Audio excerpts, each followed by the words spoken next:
الحمد لله أحمده ونستعينه ونستغفره ونعوذ بالله من شرور أنفسنا وسيئات أعمالنا من يهده الله فلا مضل له ومن يضلل فلا هادي له نشهد أن لا إله إلا الله وحده لا شريك له ونشهد أن محمدًا عبده وحبيبه ورسوله أرسله الله تعالى بالحق بشيرًا ونذيرًا وداعيًا إلى الله بإذنه وسراجًا منيرًا. Të nderuar agjerues, fillimisht lejoni që t'ju përshëndes me përshëndetjen e ngrohtë islame, përshëndetjen e banorëve të xhennetit, pra me selam, assalamu alaikum wa rahmetullahi wa barakatuhu. Në këto ditë të vlefshme të mëdhaja, paqja dhe mëshira e Allahut xhelle shanuhu qoftë mbi të gjithë ju.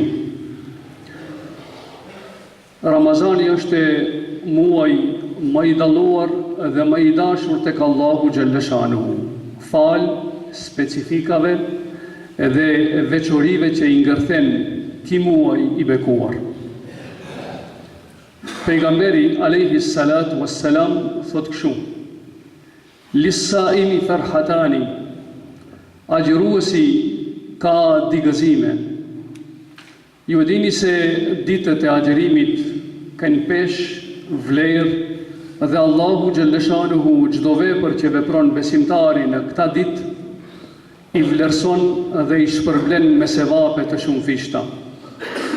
Por në këtë ditë dallojnë disa qaste, disa momente dhe u dha pesh dhe vlerë të madhe. Dhe prandaj besimtari në këta momente, gëzimi i tij është edhe më i madh se sa gjatë orëve tjera të ditëve të agjerimit. E kush është ai gëzim i parë për besimtarin në këtë muaj? Janë momentet para çeljes së iftarit. Pse ka besimtari gëzim në këta momente? Nga se Allahu xhelle shanuhu ja mundsoi këtij njeriut që ta plotësojë një ibadet, që të mbizotroje mbi epshin e tij, nga se nuk është lehtë njeriu ta braktisë ushqimin, hajet dhe pijet, edhe çdo herë nefsi i tij e provokon që njeriu ta prishje, por imani, besimi në Allahun dhe ndjenja e shpërblimit besimtarin e mban të fortë që ta agjeroje ditën, edhe kur vjen akshami, besimtari ka një gëzim nga se Allahu ja mundsoi që të realizoje edhe sot një ibadet për hir të Allahu xhelle shanuhu, e ajo është agjerimi i asaj dite. Don thot besimtari ka një gëzim në momentin e iftarit, nga se arriti të mbizotroje mbi epshin e tij, arriti të realizoje niyetin e tij për atë ditë dhe arriti që vërtet t'i thosë Allahut po e shejtanit jo. Të nderuar besimtar, duke marrë parasysh se këto çaste, këto momente para iftarit kanë vlerë, pejgamberi alayhi salatu wassalam thotë kështu: 3 duaja nuk kthehen prapë tek Zoti xhelle shanuhu. Duaja e udhëtarit, duaja e atij që i është bërë pa drejtësi dhe duaja e agjeruesit para momenteve të iftarit. Është një mangësi në mesin tonë që momentet e iftarit të nderuar vëllezër, një pjesë e njerëzve, e në veçantë të rive, i kalojnë përmes Facebookut, përmes lojave të ndryshme, duke mos e ditur se çfarë vlere ka duaja në momentet e iftarit. E kush prej nesh nuk ka probleme, sekëlldia, brenga, dhe kush prej nesh nuk ka sinime dhe dëshira që dëshiron t'i realizoje, e momenti më i volitshëm në këtë muaj për me u realizuar dëshirat dhe për mu hekur brenga dhe pikëllimet tona, është momenti i iftarit. Prandaj të mundohen të shfrytëzojmë këto momente 10 minuta, 5 minuta përpara iftarit, duke ulur në sofër, duke i ngritur dorët, edhe Allahu xhelle shanuhu, nëse e sheh sinqeritetin në duan tënde, dije i nderuar i vëlla, vërtetohu dhe I bindu se Allahu I madhruar do të na pranoje duat tona. Gëzimi I parë I besimtarit është kur qel iftar dhe gëzimi I dytë të pejgamberi alayhi salatu wassalam kur inda liqa'i rabbih kur e takon Allahun e madhruar. Momente që vërtet besimtarin e bëjnë që të rënqethet, të mundohet të punojë vepra të mira, me qëllim që t'i arrijë momentet kur e takon krijuesin e madhruar, që e ka agjëruar pa mos e parë, kur takohet në xhennet. Hadisi I pejgamberit alayhi salatu wassalam në lidhje me këta momente është kështu. Kur Allahu xhalleshanuhu I fut xhenetlit në xhennet dhe u thot xhenetlive, o banorë të xhennetit, kërkoni diçka nga unë. Thot, o Zot, çfarë të kërkojmë nga ti?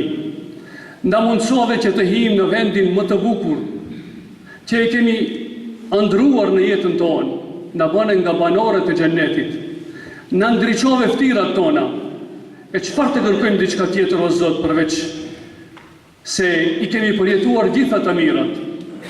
Atëherë Allahu xhalleshanuhu largon pengesën nga qenje e tij dhe besimtarët e shohën ftyrën e Allahut, bukurinë e Allahut, e kjo është kulminantja e kënaqësisë që mund të arrijë besimtari në botën tjetër. Të nderuar besimtar, që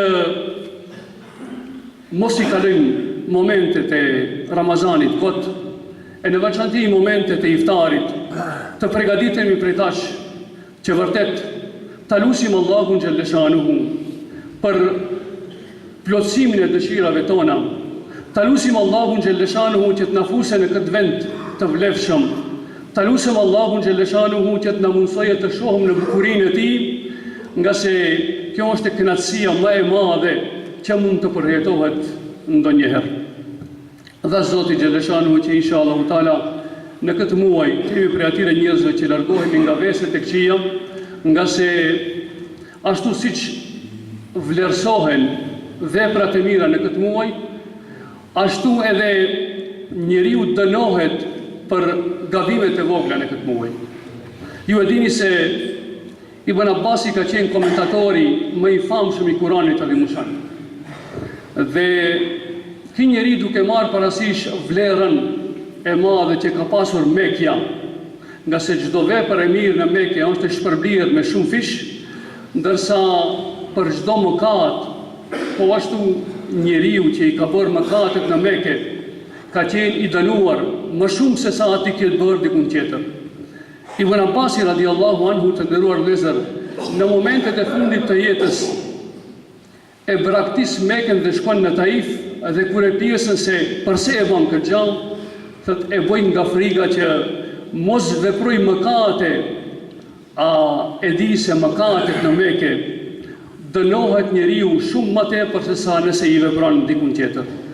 Pra ky fakt neve na bën me dije se edhe mëkatet në muajin e Ramazanit janë të mëdhaja, pra ne të mundohen me mishë me shpirt, të largohemi nga provokimet, nga fjalët e ndita, nga se fjala e nditë dhe vepra e keqe, padyshim se e zvoglon shumë shpërblimin në këtë muaj të shenjtë. Pra, dha Zoti që t'jemi për atyre njerëzve që në këtë muaj të largohemi nga mëkatet sa kemi mundësi të veprojmë punë të mira, nga se veprat e mira në këtë muaj shpërblehen me sevape të shumë fishta.